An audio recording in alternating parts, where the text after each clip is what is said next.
put the screwdriver down, now. The CEO's furious voice exploded through the server room, echoing off the metal walls as the single black dad janitor, Marcus Hale, froze like a man caught inside a nightmare he didn't create. His hands were trembling, chest heaving, sweat pouring down his temple as he turned slowly toward her, looking less like a janitor and more like a father scared of losing the one thing keeping his little girl fed. Madison Cole stepped inside with the kind of cold anger only a CEO could carry, her heels clicking like countdown seconds before a man's life ended. "Why are you touching my servers?" she snapped, eyes burning into him, while several employees peeked from behind her, whispering things that stabbed deeper than any knife. "He probably broke it. He shouldn't even be in there.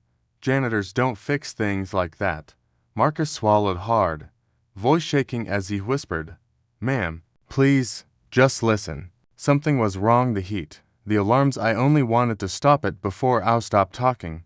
She cut him off sharply, stepping forward until she was inches from his face, the green glow of the server lights painting his terrified eyes. "Do you understand one mistake can cost me millions? Who do you think you are? Some kind of hero?" Marcus blinked quickly, fighting the humiliation, fighting the fear, fighting the memory of his daughter saying that morning, "Daddy, please don't lose this job. We still gotta pay for my school shoes." His voice broke. "I didn't touch it to play around. I touched it to save it."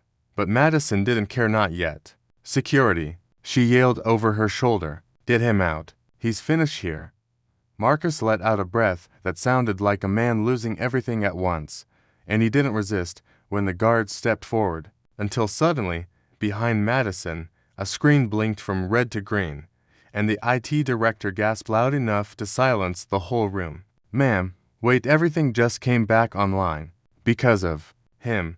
Madison turned slowly, confused, annoyed. Then the IT director whispered with a trembling voice, "We have footage from 5 minutes ago. And if it's real, you're not gonna want to fire him." Madison's face changed. The room tensed. The guards loosened their grip. And for the first time since she walked in, the CEO looked at Marcus not with anger, but with fear of what she was about to learn. "Sir, I'm sorry. I didn't mean to get in the way," David whispered. But Mark's sharp eyes were already cutting through him like knives as the janitor stood frozen near the server cabinet, holding nothing but a worn-out wrench and a flashlight with flickering batteries. Mark Gray, son of the CEO, heir to the entire company, took a slow step toward him, his voice cold enough to freeze the air. "You fixed my server, my multi-million-dollar equipment. You." People walking by slowed down, sensing a scene, their eyes widening as they watched the black janitor get cornered. David's heart pounded, but his face stayed still, calm, almost humble. Something that only made Mark angrier. "Do you even know what this thing costs?" Mark hissed. "Do you even know how much damage you could have caused?" David didn't defend himself, didn't fight back. He simply said softly, "The network was down, sir. People were stressed. I just wanted to help."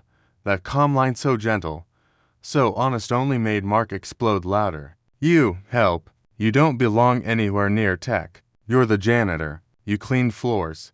A few employees gasped under their breath, but nobody stepped forward. Nobody said a word. David felt something break inside, not because of the insult he'd heard many in his life, but because Emma was watching from a distance, clutching her notebook to her chest, her eyes full of worrying for him. She took a step forward, but David raised a small hand, telling her silently not to get involved.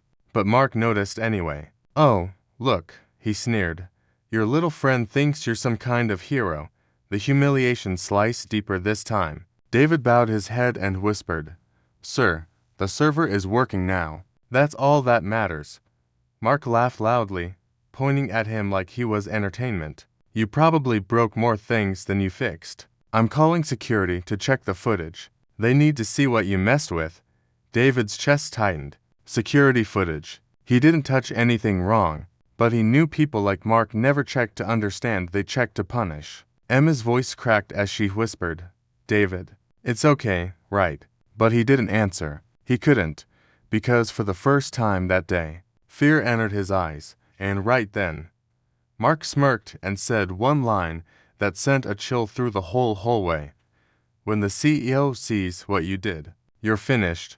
The words hung heavy sharp, final while David felt the ground under him shift. And the real storm was only beginning. Why didn't you just walk away, David? Why do you always take everything so calm? Emma's voice shook as she followed him into the empty stairwell, her footsteps echoing behind him. David leaned against the cold wall, rubbing his tired eyes, trying to steady his breath as the weight of the humiliation settled deep inside his chest. Because, he whispered, when people like Mark yell, they're not yelling at me. They're yelling at the world, and I can't afford to yell back. His voice cracked at the end, revealing a pain he tried hard to hide. Emma swallowed, stepping closer, noticing how his hands trembled not from anger, but from years of silent battles he never talked about. He finally looked at her, eyes tired but soft. I can't lose this job, Emma. No one needs his medicine. Rent is late. I'm hanging on by threads you can't even see. She felt her throat tighten. She'd never seen him this open. David was always the one pushing carts, cleaning spills, fixing broken chairs, smiling even when nobody looked his way. But now, he looked like a man carrying a mountain alone. You didn't do anything wrong, she whispered. Fixing something to help everyone shouldn't get you punished. Before he could answer, the intercom crackled through the stairwell. Security to IT floor. Pull server room footage from this morning. The words stabbed David straight in the chest. His breath hitched. Emma covered her mouth, horrified. He straightened up slowly, forcing strength into his voice. They'll see I wasn't hurting anything. I used my own tools because theirs were scattered everywhere. I tightened one loose connector. That's it. But even he didn't sound convinced. Not because he doubted his actions, he doubted how the company would interpret them. Emma grabbed his arm. David? This could get serious. Mark wants you gone. He wants to embarrass you. David exhaled shakily. I know, but I can't control what he wants. Then, after a long pause, he whispered a truth that shattered her heart. People like me don't get second chances here. One mistake, one misunderstanding, and we disappear. They both froze when they heard footsteps coming up the stairs. Slow, heavy, purposeful. Emma's eyes widened. David. Someone's coming. And before he could move, the stairwell door creaked open, revealing someone he did not expect to see. David, we need to talk. The voice was calm, deep, and carried a weight that froze both him and Emma in place. The CEO himself, Richard Hale, stepped into the stairwell. No security, no assistants, just him. His presence filled the narrow space, not with power, but with something heavier, something unreadable. David straightened instantly, wiping his palms on his worn uniform, heart pounding so loud he could barely hear. Sir, I didn't mean to break any rules, he said, voice shaking. I just saw the server overheating and thought a stop. The CEO said softly, raising a hand. Not harsh, not angry, just controlled. He looked at David's face with an intensity that made Emma step back. I already saw the footage. David's breath left his lungs in a painful rush. His mind spiraled him kneeling by the server, fixing the cable, wiping the dust. Then Mark storming in and humiliating him in front of the whole floor. His entire body tensed, bracing for the worst. Sir, please, he whispered. I need this job. My son, he's sick. I can't lose this. The CEO's expression changed at the trembling edge in David's voice. Emotion flickered there, surprise first, then regret, then something else. Do you know what shocked me the most? Richard said quietly. You weren't trying to help yourself. You were trying to help everyone. The entire building was about to shut down. But you didn't complain. You didn't shout. You just fixed it. Emma held her breath. David looked confused, almost scared to believe any softness was real. Sir, I only did what felt right. Richard nodded slowly. And while you were doing what was right, someone under my leadership was doing what was deeply wrong. His jaw tightened as he continued. Mark humiliated you for no reason. He mocked your job, your clothes, your race, your position. He treated you like you had no value. David swallowed hard. I'm used to it. That was the sentence that broke something in the CEO's eyes. He stepped closer to close for comfort, but not threatening. You shouldn't be. His voice dropped to a whisper. No one should be. David didn't know what to say. Emma's eyes filled with tears. The air thickened with tension, heavy, emotional, raw. Then the CEO said the words that made David's heart stop. David, I need you to come with me, right now. There's something you deserve to see. David followed the CEO silently, Emma trailing a step behind as they stepped into the elevator. The small space felt suffocating, heavy with unspoken truths. Sir, where are we going? David finally asked, voice slow, almost fearful. Richard didn't answer immediately, his eyes staring straight ahead, jaw tight, as if preparing David for something life-changing. Emma held David's hand lightly, sensing the storm behind his calm exterior. When the elevator doors opened on the top floor, David froze. The entire executive boardroom was empty except for a large screen flickering in the corner. Richard gestured silently for David to step closer. On the screen, the server room footage played again, but this time from multiple angles. David saw himself bending over cables, hands steady, moving with precision that went beyond basic knowledge, every motion careful, confident, almost like a trained technician. His heart thudded painfully, eyes wide. This is all me, he whispered. Richard nodded. Yes, every second. You fixed the system that even my top engineers couldn't save on time. And you did it quietly, without boasting, without asking for credit, without hesitation. David's chest tightened as emotions flooded him, fear, pride, shame, relief all crashing together like waves. He could barely look up, staring at the floor, feeling his knees weaken. Emma squeezed his hand, whispering, David, look at yourself. He did. Finally, meeting Richard's gaze. I don't know what to say, he murmured, voice breaking. Richard stepped closer. You don't have to say anything. Not yet. Just know this: you've been seen. For the first time, the truth is being recognized, and the person who humiliated you, he will answer for what he did. David's eyes shot toward the staircase, thinking of Mark and the anger he would surely feel when confronted. But Richard held up a hand. Not now. That comes later. First, I need you to see what you've earned, not money, not praise, but acknowledgement. The board has been recording your work silently, watching how you handled the crisis, and now it's your turn to hear the truth. David swallowed hard, tears brimming. Sir, I don't deserve this. Richard shook his head firmly, emotion rising in his voice. Yes, you do, and if you understand nothing else, understand this. Courage isn't about title or uniform, it's about heart, and yours has saved this company, this building, these people, all because you refused to do nothing, all because you refused to stay invisible. David's body trembled. For the first time, the world seemed to tilt not against him, but with him, and as the footage played again, capturing every precise, heroic move, he realized everything was about to change. David's hands were shaking as he stepped out of the boardroom, the hum of the city outside echoing faintly through the large glass windows. Emma's eyes followed him, wide and wet, as if she could feel the weight of the moment pressing against his chest. Richard's voice stopped him before he could turn the corner.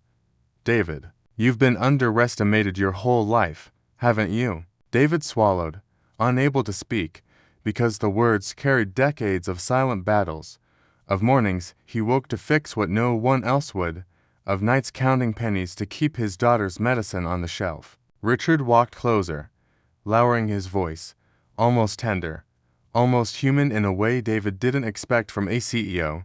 You've been invisible. You've been mocked. People laughed at you, called you names, told you where you belonged, and yet, here you are, not broken, not defeated, stronger than anyone who ever doubted you. David blinked rapidly, feeling tears sting. Sir, I never thought anyone would see me like this, he whispered, voice cracking. Emma stepped beside him, holding his arm, her own eyes full of pride and relief. Richard's gaze softened. You don't need to be seen by everyone. You only needed to be seen by the right people. And now, everyone who mattered saw exactly who you are, He paused, and David felt a sudden surge of emotion, humiliation, relief, fear, hope all mingling inside him. Then Richard smiled faintly, a small curve of recognition, and said the words David would never forget. Tomorrow, you walk into that office, and people will treat you differently. Not because they have to, but because the truth is undeniable. You are not just a janitor, you are a hero. And that, David, is more than anyone can ever take from you. David's knees weakened, and he slumped slightly against the wall, trying to process the tidal wave of validation, of justice, of redemption. He felt the weight of every insult, every dismissal, every snide comment dissolve slowly, replaced by a warmth he never expected to feel in that building. Emma whispered softly, "See, you always were enough." And as the night settled outside, the city lights glowing like distant stars, David realized something deep in his chest.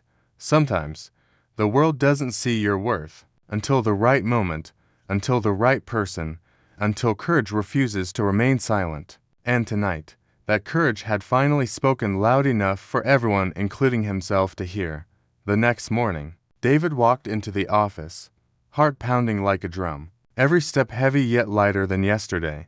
The hum of fluorescent lights, the quiet clack of keyboards, it all felt different now, charged with tension he had never noticed before. Employees who had whispered and pointed at him a day ago now stared, some in awe, some in disbelief. Even Mark, standing near the elevators, froze when his eyes landed on David. He opened his mouth to speak, but nothing came out. David didn't smile, he didn't gloat. He simply walked past, carrying the quiet power of someone who had endured everything and survived. Emma trailed behind, small and proud, holding her father's hand like a shield, her eyes sparkling with unspoken admiration. In the boardroom, Richard waited, a subtle nod of encouragement acknowledging what words could never capture. "Go ahead, David," he whispered. "Show them who you really are." David stepped toward the server room, and every glance followed him, eyes wide, mouths slightly open. People could feel it. The janitor who fixed a failing empire while the world mocked him had just become untouchable. When he entered the server room, the IT team froze. He didn't yell. He didn't brag. He simply assessed the equipment with the same quiet precision he had shown the night before. Every click, every adjustment, every nod of understanding spoke volumes. And then the CEO's voice came over the intercom, gentle yet firm, echoing through the floor. "Marcus Hale is no longer just the janitor. He is the heart of this company today." A hush fell. Mark's face twisted confusion, shame, rage, but David didn't look at him. He looked at the screens, at the blinking lights, at the systems he had saved, and for a brief moment, he allowed himself to feel something he hadn't in years: validation. Emma squeezed his hand. "You did it, Daddy," she whispered. "You really did it." David bent down, kissed her forehead softly, and whispered back, "We did it, baby, together." And outside the window, the sun rose slowly, casting a golden glow over the office. For the first time, David felt seen, not because of his title, not because of his uniform, not because of anyone else, but because he had stayed true to himself. The janitor who had been mocked, ignored, and humiliated had finally found the moral victory, the redemption, and the respect he had silently fought for his entire life. Yet, somewhere deep inside, he knew the final test, the confrontation with Mark, was still coming, and when it happened, the truth would speak louder than any insult, any prejudice, or any past injustice. Mark finally stepped forward, face red, jaw tight, eyes blazing with humiliation and rage. You're just a janitor. How did you?" he stammered, unable to finish. David turned slowly, calm now, his hands folded loosely, shoulders steady, eyes carrying the weight of every insult, every sneer he had endured.